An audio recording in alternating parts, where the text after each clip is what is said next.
Here's what you missed on Phathead and Cande in the morning. Weekdays 6 to 10 a.m. on My Country 96.1. My Country 96.1 Phathead, Cande Roth. We're looking at a cold one, the blustery wind, the chill, the whole thing. You got to bundle up. This week has been a cold week. And, they are tracking, I see on News 12, some sort of rain, snow event. Yes, I saw that. Yeah, this weekend. It doesn't look like it's going to crush us, but we might get something I here. heard, though, Sunday's supposed to be a beautiful, perfect day. A little warmer, a little nicer, a little more sunshine, less wind. I don't know. All right, we will get the full deal, the full scope tomorrow before the weekend. We'll set everybody up for the weekend, and we will be good to go. That would be nice to get a respite from the current temperatures and things that are going on. I don't know about you, but I've seen enough snow for the season. Yeah, and it wasn't that much. It was but enough. I agree. So I've been talking about this all day. Here's the article, finally. Nottingham College in England is offering a special class on how to make phone calls. Interesting. Yeah, now, you live in an age where kids just text. That's what they feel comfortable doing.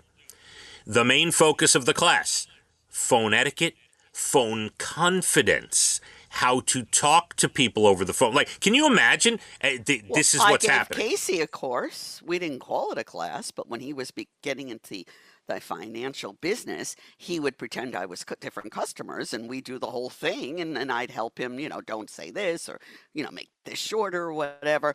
I've been teaching that class long before they have in England. How do you like that? Now, okay, so a couple things there. I agree with that. If your kid is going into a business where he has to sell and it's sales and he's on the phone, yes, you need to practice. You need to get out there and practice your pitch and how you're going to do it. And absolutely, this is literally a class for kids who don't make phone calls. Kids don't talk on the phone, ever. They don't. It's scary. I remember, though, a girlfriend of mine, her father, he said, when you call this house, you state your name, you say, hello, sir, and then you ask properly to speak to my daughter, or you're not going to get on the phone with her. I believe that. I appreciate that.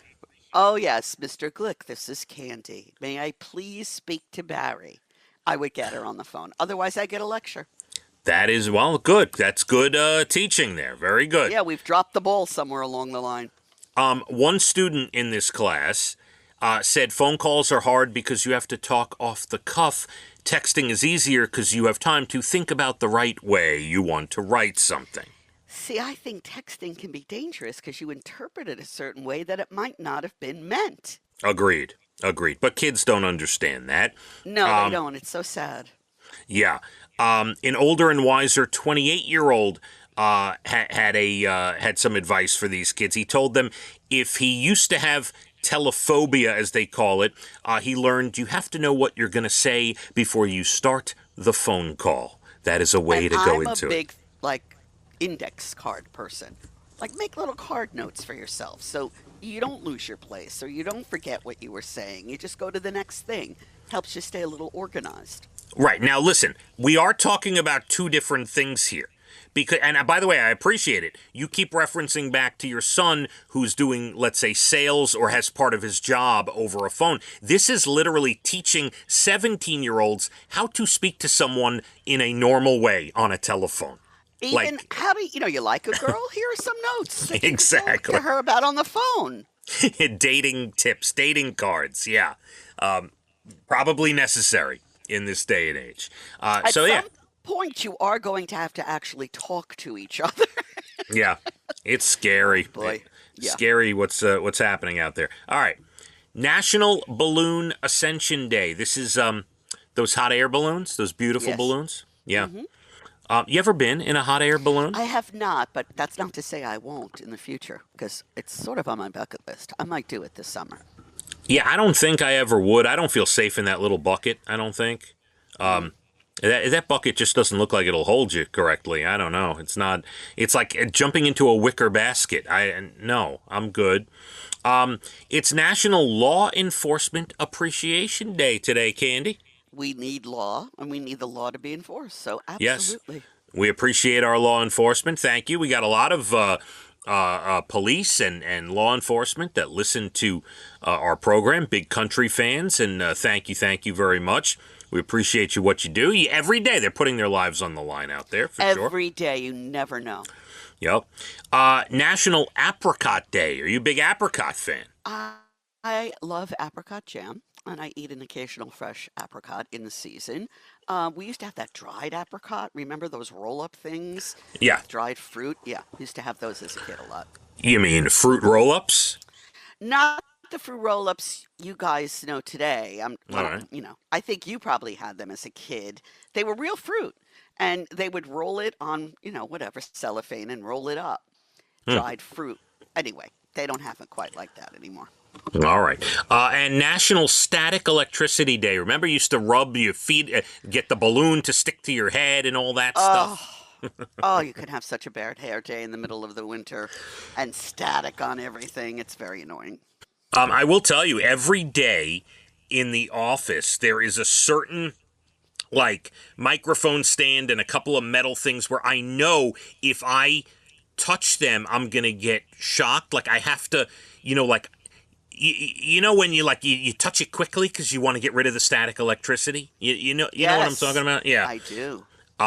Yeah, there's certain times a day I think everyone deals with that. You're like, uh-oh, and you just kind of grab it quickly, for sure.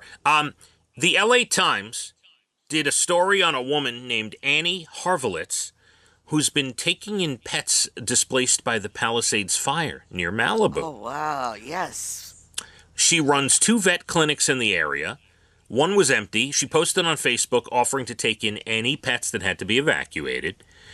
Tons of people have reached out for help in the past 2 days, but even more have reached out offering to help her run this place. Oh, wow. Yeah, people are really coming together. If I lived by, I would help if I lived close. Absolutely. Yeah. 2 formerly long-haired people in the UK broke world records while donating their hair to a good cause. 38-year-old Ruth Tripp recently snagged the record for largest single hair donation by a woman, 5 feet 7 inches. That's taller than I am. Way taller. Wow, that's a lot of hair. It's almost a foot taller than you are. I'm telling you, that's a lot. Wow. And 37-year-old Jack Drever broke the record for men last month, 2 feet 11 inches. Wow. Okay, Yeah. pretty good. The hair went to a charity called Little Princess Trust, makes wigs for kids going through chemo. Oh, Love that's that. Wonderful. Not that they're doing that, but that they have something like that to have. Yeah. And last one. We heard about this in November, but the Today Show just did a big feature. A 50-year-old guy, Vamar Hunter, had been going to a bakery in Chicago called Gimme Some Sugar, S-U-G-A-H, Gimme Some Sugar, and loved the owner, Lenore. Then Vamar, who was adopted as a baby, took a DNA test. Randomly turned out Lenore, the bakery owner, was his birth mother. Wow. Now life. Isn't that crazy? Yeah. They found out in 2022 and immediately, obviously, became close. He's been going to the bakery for how many years, right? Unbelievable. That gives me chills. So, wait, check this out. Lenore had a stroke a few months later. So Vamar started helping out at the business, and now he works there full time. Of course he does. That is a great story. I love that. Yeah, beautiful. Way to end the show. Cande, have a great rest of your Thursday. I shall watch the movie you suggested on Netflix and take it easy and hope I feel better by tomorrow, which will be Friday, and we'll be right back here. Yes, please. In the Heart of the Sea on Netflix, a Ron Howard film from 2015. It was recommended through an article I read, and it was really good. I enjoyed it so much. You go check that out today. I am going to check it on your recommendation, sir. All right, I'm here till 10. Then we got Jim, Murph Dog, Jay Letterman. Another cold, blustery day. Fathead and Cande, My Country, 96.1. Fathead and Cande in the morning, weekdays 6 to 10 a.m. on My Country 96.1.